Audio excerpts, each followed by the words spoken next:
Cordial saludo, mi nombre es Jonathan Pavón, estudiante de medicina en quinto semestre. Hoy vamos a hablar sobre la bioética de la investigación orientada en medicina. Cabe resaltar que vamos a abordar 4 temas, que son la regulación, las políticas, los problemas y los retos. A mí me corresponde hablar sobre las regulaciones de la bioética de la investigación en medicina.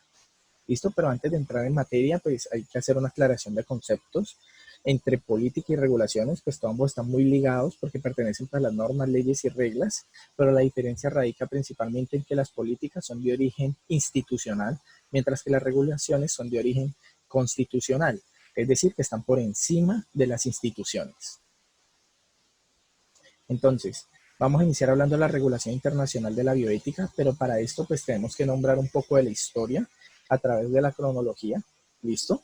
Entonces vamos a iniciar con el Código de Nuremberg, que fue publicado en 1947, poco después de la Segunda Guerra Mundial. Realmente fue escrito en 1945, que habla principalmente del consentimiento informado a través de la política de riesgos versus beneficios. Como sabemos, antes de eso no existía ninguna regla o regulación con respecto al tema, y lo que hizo el Código de Nuremberg fue regular o orientar esto para que todo proceso de investigación tuviera que pasar primero por ciertas normas, o sea, y que aparte que tuviera las normas tenía que tener ciertas condiciones, por ejemplo, que primero experimentara con animales, que ese experimento evitara el sufrimiento, que no generara una muerte intencional o una discapacidad, que el individuo que estaba sometido a la investigación no sufriera dolor en el proceso de investigación, etcétera. Luego tenemos la Declaración de Helsinki en 1964, producto de la 18ª Asamblea Médica Mundial de Helsinki, la cual reguló la comunidad médica a través de los principios bioéticos de la investigación en humanos. Luego tenemos el reporte de Belmo, que fue aproximadamente de 3 años, de 1976 a 1979. Fue el resultado de unos experimentos que realizó Estados Unidos con las comunidades negras, aplicándoles sífilis para que tuvieran la residencia. Pues el resultado de esto fue que a través del reporte de Belmo se diera el respeto a las personas, la dignidad y la libertad de cada individuo, que en cada proceso de investigación fuera obligatorio el consentimiento informado y que siempre se aplicaran los principios de la bioética. Luego tenemos la Declaración Universal de los Derechos Humanos. Esta fue de las primeras que se hizo, también después de la Segunda Guerra Mundial. Muy importante, fue el 10 de diciembre de 1998, proclamado por la Asamblea General de las Naciones Unidas. Y pues, como sabemos, ha pertenecido como uno de los procesos más importantes a nivel laboral, constitucional e institucional a nivel mundial. Tenemos el protocolo del Convenio de Derechos Humanos y Biomedicina sobre la prohibición y clonación de seres humanos. Como sabemos, a finales, llegando al año 2000, pues ya estaban terminando el proyecto Genoma Humano y los criterios médicos habían avanzado mucho y pues se dio la condición de que no se siguiera haciendo esto. Entonces, pues se consideró evitar la clonación de humanos, pues por los avances críticos que representaba y que se regulara pues la clonación de animales, edición embrionaria, entre otros temas. Al mismo tiempo, pues salió la Declaración Universal sobre el Genoma Humano y los Derechos Humanos, que estableció un equilibrio político, ético y jurídico sobre la libertad de investigación y la protección y garantía de los derechos y libertades fundamentales que representaban en ella. Posteriormente salió la Declaración de Budapest en la Conferencia Mundial sobre Ciencia entre el 26 de junio y el 1 de julio del 99, en la cual pues servía como una guía estratégica, un compromiso para establecer relaciones de cooperación interinstitucional y entre naciones para los desarrollos de investigación. Luego salió la Declaración Internacional sobre los Datos Genéticos Humanos, la cual pues velaba por el respeto de la dignidad humana y la protección de los derechos humanos y las libertades fundamentales en la recolección, el tratamiento y utilización de la información, conservando esos datos genéticos. Tenemos la Declaración Universal sobre Bioética y Derechos Humanos en octubre del 2005 en la Conferencia General de la UNESCO. Básicamente fue el compromiso de la comunidad internacional a respetar los principios fundamentales de la bioética en la investigación. Ahora entrando un poco en materia en Colombia, en el marco jurídico de investigación científica y tecnológica de Colombia, pues iniciamos con la Constitución Política. En esta se resaltan muchos temas y artículos que van relacionados con la investigación, pero pues yo considero estos dos los más importantes, pues estos son los que más se aplicaron en el proceso de regulación. Entonces, sabemos que la Constitución Política de Colombia resalta y establece el libre desarrollo de la personalidad como un derecho fundamental, ¿no? Pues el artículo 16 considera la investigación como un derecho fundamental y de esta forma materializa la investigación como un proceso fundamental. Luego tenemos el artículo 69, que fortaleció el proceso de investigación científica entre las universidades públicas y privadas, ofreciendo condiciones de desarrollo en el proceso de investigación. Bueno, ya en este punto todavía no existe una regulación como tal, sino que salieron resoluciones que aplicaban en los procesos de investigación. Iniciamos con la resolución 8430 del Ministerio de Salud, que salió el 4 de octubre del 93, que básicamente aplicaba a unos procesos de investigación biológicos, psicológicos y científicos para poder estudiar las causas de la enfermedad y a través de esto pues mirar los criterios que prevalecían. Entonces a través de esta resolución pues lo que se hizo fue mirar la dignidad y la protección de los derechos y bienestar de los individuos mientras se manejaban las investigaciones. Luego tenemos la resolución 2378 del Ministerio de Protección Social, que salió en junio 27 del 2008, implementaba la buena praxis y el estricto cumplimiento en los procesos de investigación y establecía ciertos nombres de ensayos clínicos que debían mostrar su eficiencia y seguridad en el momento de realizarlos. Aquí, muy importante, me salgo un poquito de la cronología y nombro la resolución 2011-0207-64 en Lima, que salió un año después, unos años después, o sea, el 10 de junio del 2011, la cual era un reglamento relativo a contenido de prioricidad para los reportes. O sea, poder reportar y organizar lo que eran los eventos adversos relacionados a la clínica y el estudio en humanos. Y todo está articulado y tratada en el artículo 146 del decreto 677 del 95.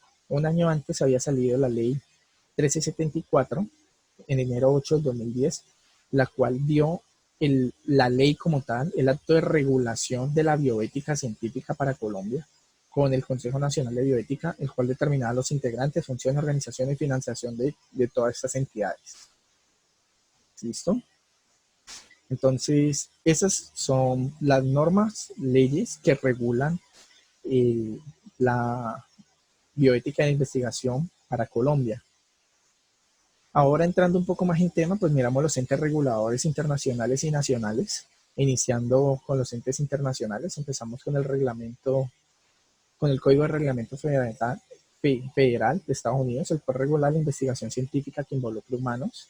Bueno, luego tenemos la FDA, que pues, regula la administración de alimentos y medicamentos en humanos a nivel mundial, son los que mandan la parada actualmente, y pues lo que hacen es dignificar los procesos de investigación y desarrollo, minimizando los riesgos en los sujetos, ya sean en animales, humanos, y pues analizan todos los métodos o técnicas que se realicen en esto. Luego tenemos la Agencia Europea de Medicamentos, o la EMEA de la Unión Europea, que es la responsable de evaluar y supervisar todos estos procesos de medicamentos en humanos o animales, y pues es la responsable de todos los procesos evaluativos científicos y las solicitudes europeas que correspondan a estos procesos. Luego tenemos la OHRP, o la Oficina de Protección de Investigación con Humanos, la cual pues es un departamento de investigación que realiza o financia los estudios con los humanos. También pues garantiza el hecho de dichas investigaciones que estén cumpliendo con las estrictas normas bioéticas y que tengan todas las condiciones para supervisar una investigación adecuadamente. Luego tenemos la FWA, que es un documento que confiere una junta o un comité institucional autorizando, supervisando y definiendo los principios bioéticos que tendrán cierta cuenta o proceso de investigación. ¿Listo? Y designarán ciertos responsables en la marcha de investigación como tal. Obviamente tenemos el Consejo Nacional de la Bioética para Colombia, que es el organismo asesor y consultor del gobierno nacional, que va a promover a través del diálogo interdisciplinario o articular o formular y resolver todos esos dilemas de planteamiento de investigación a través de la bioética y la intervención entre la vida, la salud y el medio ambiente. Ellos son como el ente regulador principal para Colombia. Y por último, y no menos importante, tenemos a la INVIMA, que su misión principal es garantizar la salud pública, ejerciendo inspección y vigilancia en control sanitario, ya sea en alimentos o medicamentos, y fue promovido para el desarrollo científico y tecnológico de productos. Todo esto fue establecido en el artículo 245 de la Ley 100 del 93, y entre otras normas que están ahí aplicadas. Tenemos que tener presente que este artículo pues nombra ciertos parámetros que tienen que tener en cuenta las instituciones o entes que participan o revisan la INVIMA. Ahí miramos los medicamentos, productos, alimentos, bebidas, cosméticos, biotecnología, higiene. Todo esto está en la comisión revisora y trata el artículo 9 presente en el decreto 1290 del 94, el cual precisa las funciones de la institución. Pero una de sus funciones importantes pues se encarga de revisar que las investigaciones se cumplan a cabalidad junto a la CNB o la Comisión Nacional de Bioética. Listo, muchas gracias.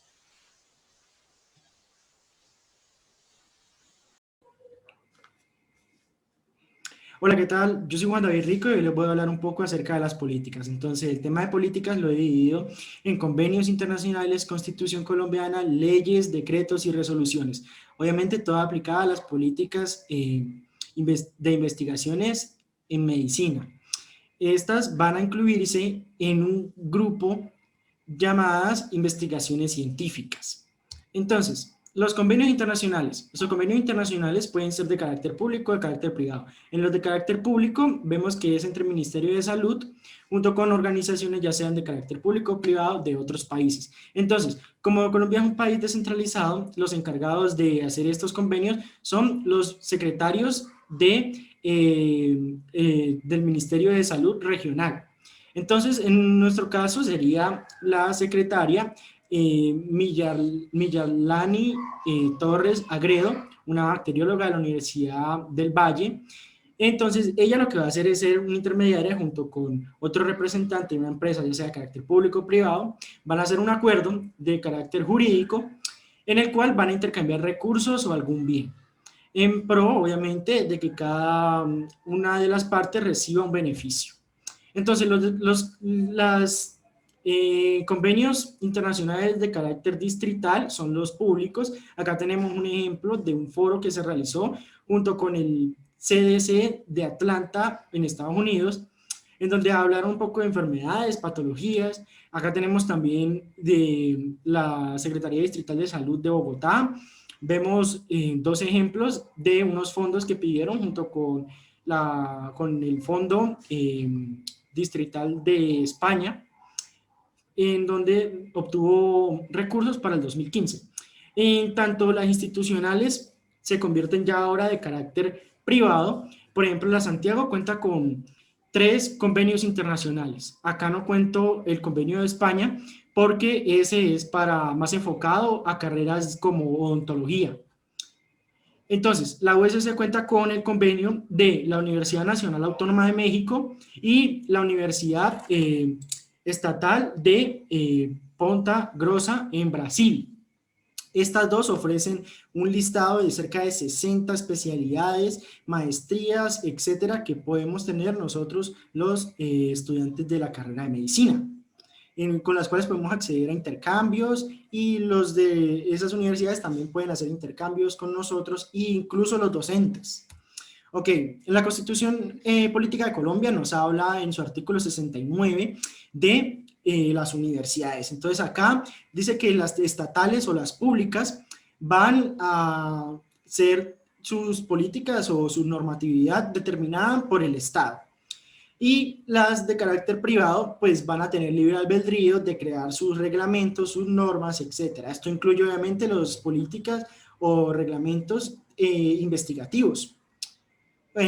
Por otro lado, tenemos una crítica realizada por la revista universitas.co, en donde nos habla un poco del presupuesto que da el Estado anualmente para estos campos de investigación en Colombia. Entonces tenemos que es cerca del 0.25%, lo que es para un gran marco, que a la final en investigaciones médicas va a ser igual a 365 millones de pesos que distribuían toda la nación, pues obviamente no es suficiente.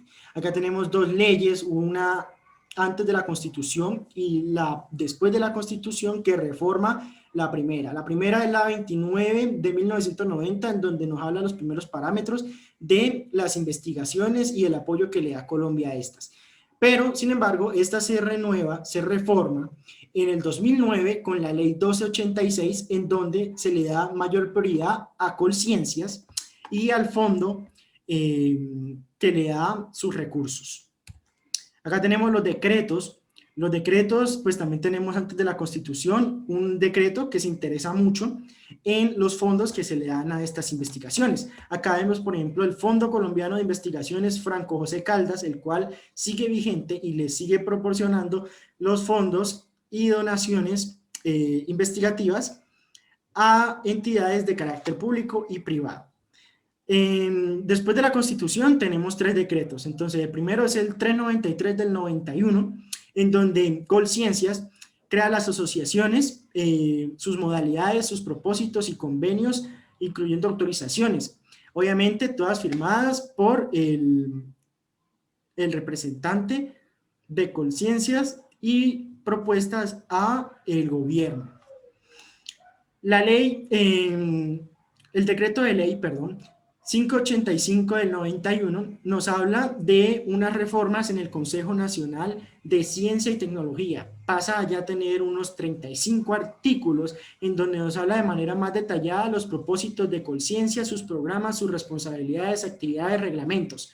Además, en el decreto 591 del 91 también nos habla de los contratos que pueden tener entidades públicas o entidades privadas para que puedan acceder a servicios como los laboratorios, etc.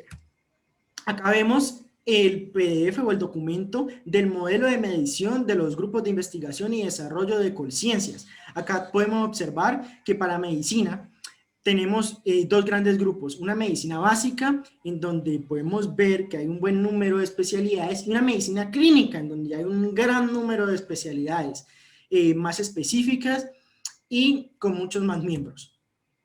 Ok, entonces acá tenemos las 2 tablas, y medicina como tal pertenece a un gran grupo llamado Investigaciones en Medicina y Biotecnología, que, como podemos ver en esta diapositiva, está compuesta por 968 grupos de investigación, que es igual al 17% de los grupos de Colciencias.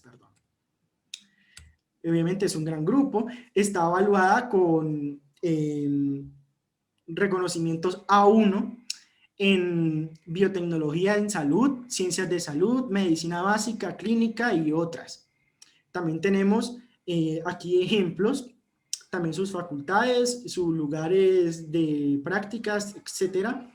Y acá a la derecha tenemos un formulario en donde podemos ver que anualmente se reciben o se abren ofertas de inscripciones a investigadores jóvenes interesados en la medicina y para que puedan ingresar a alguno de los grupos de estudio de Colpensiones, claro está. Finalmente, tenemos ya de carácter privado resoluciones como las de la Universidad de Santiago de Cali. Por ejemplo, la primera, la R1018, que es de rectoría, donde nos habla uno de los muchos apoyos que da la universidad a los investigadores de la misma. Son los auxilios económicos. La otra, la prestación de laboratorios, que es la DGI 00218. En esta, pues, es para apoyar y tener buenas sustentaciones en las investigaciones dadas. La DGI 0618 nos da los ejes y todas las líneas de investigación que debemos seguir al momento de plantearnos investigaciones, incluyendo las médicas.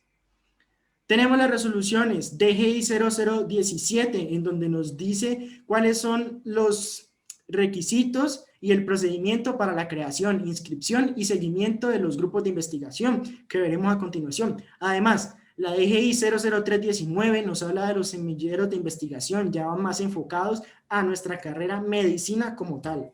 Entonces acá vemos que la vicerrectoría tiene una dirección general de investigaciones, la cual está dividida en 7 grupos, de la cual medicina hace parte del grupo 6, que se llama 6, por el Centro de Estudios e Investigaciones en Salud, donde vemos varias subespecialidades en donde podemos aplicar nuestras investigaciones.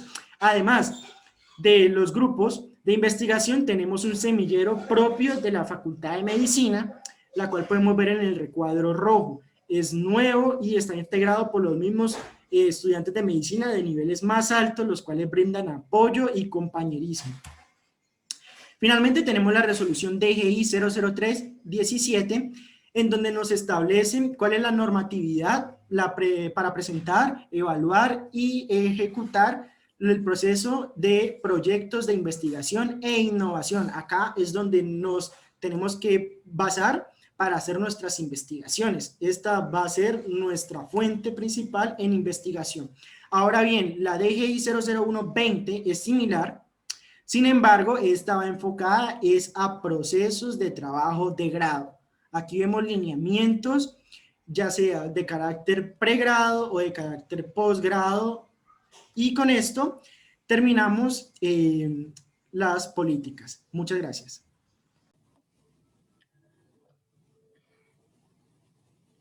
Problemas.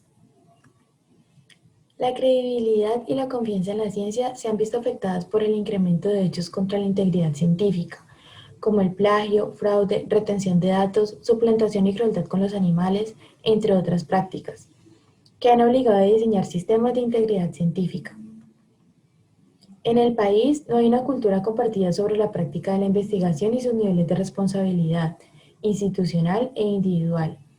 La ética de la investigación no tiene un rol definido dentro del Sistema Nacional de Ciencia, Tecnología e Innovación, ni un sistema de gobierno. Los estándares de competitividad, reconocimiento y excelencia científica y de acreditación no valoran o no incluyen aspectos relacionados con la ética de la investigación y la integridad científica. Algunas entidades están realizando investigación sin considerar el componente ético, pues no se ve su necesidad ni su importancia. Por ejemplo, proyectos de intervención, proyectos de investigación de estudiantes de maestría y doctorado, proyectos de regalías, etc. Existen pautas, guías y declaraciones para orientar la investigación con seres humanos, animales y genómica, y derechos de autor que aún no se han introducido en la organización del Sistema Nacional de Ciencia, Tecnología e Innovación colombiano. En los procesos decisionales, los dilemas éticos apelan como última instancia a valores y principios. ¿Qué o hasta dónde está dispuesta a llegar una sociedad? ¿Cuál es la recta acción o proceder? ¿Cómo o con base en qué criterios y valores? Estas situaciones generan conflictos entre investigadores e instituciones, pérdida de oportunidades para la solución de los problemas y la necesidad del país, falencias en la capacidad del Sistema Nacional de Ciencia, Tecnología e Innovación para garantizar la oportunidad y la fiabilidad de los resultados de ciencia, tecnología e innovación, y dificultades para impactar la comunidad científica internacional para publicar en revistas, por lo cual se hace necesaria una política que direccione en el sistema y oriente a los diversos actores en la toma de decisiones que involucren la ética de la investigación, la bioética y la integridad científica. El Código de Nuremberg, Tribunal Internacional Militar de Nuremberg 1947, reconocido internacionalmente como el primer documento que regula la experimentación en seres humanos, surge como respuesta a los excesos cometidos por el nacionalismo que, entre otros aspectos, desafiaba los límites del juramento hipocrático, dejaba al libre albedrío de los galenos y las decisiones y la obligación de contar con el consentimiento de los pacientes. Posteriormente, la Declaración de Helsinki en 1964 y sus posteriores revisiones puntualiza sobre aspectos de investigación y establece pautas éticas para la evaluación de los proyectos. Pese a estas reglamentaciones y a sabiendas del poco impacto que habían tenido en la comunidad médica, el informe Belmont, National Commission for the Protection of Human Subjects of Biomedical and Behavioral Research 1978, mostró la necesidad de establecer principios éticos universales para orientar el desarrollo de la investigación con seres humanos y asegurar su protección. La ética de la investigación como objeto de estudio y campo de aplicación específico es resultado de un proceso que comenzó, entre otras, con las inquietudes planteadas acerca de los usos y las investigaciones desarrolladas en seres humanos por el nacionalismo. Desde entonces, se han ido estableciendo y actualizando pautas y normas tendientes a garantizar el respeto de las personas que participan en investigaciones biomédicas. el Código de Nuremberg, que recoge una serie de principios que rigen experimentación con seres humanos, la Declaración Universal de los Derechos Humanos de la ONU en 1948 y la Declaración de Ginebra en 1948 también, que actualiza el juramento hipocrático. Estas constituyen los pilares fundamentales de este proceso. Aunque estas declaraciones se originan en instancias con alcances y estatus diversos entre ellas, coinciden en definir una serie de principios éticos que, entre otros aspectos, guían la experimentación con seres humanos. Aquí podemos ver el juramento hipocrático. Conclusiones. Es aquí en donde nuestro deber y obligación como médicos, que radican en un beneficio al prójimo, que se aparta de cualquier prejuicio, los limita al estar sometidos a la voluntad propia del afectado o de sus allegados, puesto que éticamente no podemos decidir sobre su bienestar sin tener en cuenta sus deseos o creencias religiosas. Todo esto va mucho más allá de un interés económico, comercial o cualquier tipo de interés personal para nosotros, ya que entra a jugar nuestro interés por el bienestar de nuestro paciente y se ve entorpecido en ocasiones por las decisiones del mismo basadas en creencias religiosas o sus deseos personales. Buenos días, mi nombre es Camila Andrea Tamayo Prato y a continuación les voy a hablar sobre los retos de la bioética en la medicina. Para plantear los posibles retos de la bioética en la medicina es necesario considerar que existieron algunos retos en el pasado con el origen de la disciplina llamada bioética, los cuales se han ido modificando gracias a los avances científicos, biomédicos y humanísticos. Se plantean grandes retos como los problemas no resueltos entre justicia, equidad y pobreza. También se destacan retos que se plantean las nuevas tecnologías en el paradigma de la nanomedicina. Y también se plantean grandes retos entre los avances de las neurociencias en el paradigma de la neuroética. Entonces, los problemas no resueltos de justicia, equidad y pobreza podemos destacar la escasez de la distribución de recursos en la atención sanitaria.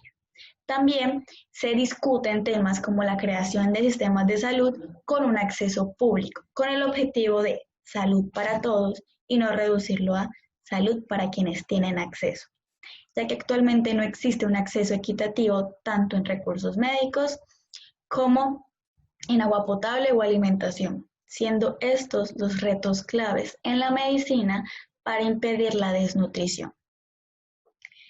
Los retos de los avances de las neurociencias. En el paradigma de la neuroética podemos destacar la ética universal, que por medio de investigaciones en las bases cerebrales podemos conducir moralmente, es decir, que propone un funcionamiento de los juicios morales en el cerebro, convirtiendo así la ética universal, acabando en los seres humanos con el pensamiento inmoral, ya que los seres humanos contaríamos con un dispositivo que tendrá intuiciones morales que le permitirán razonar en la conducta moral. Los retos de las nuevas tecnologías. En el paradigma de la nanomedicina podemos destacar el transformar la función de los profesionales sanitarios en asesores técnicos. Esto va a provocar menos atención en los centros sanitarios, ya que la supervisión estaría accesible únicamente en el propio domicilio de los asesores técnicos. Muchas gracias.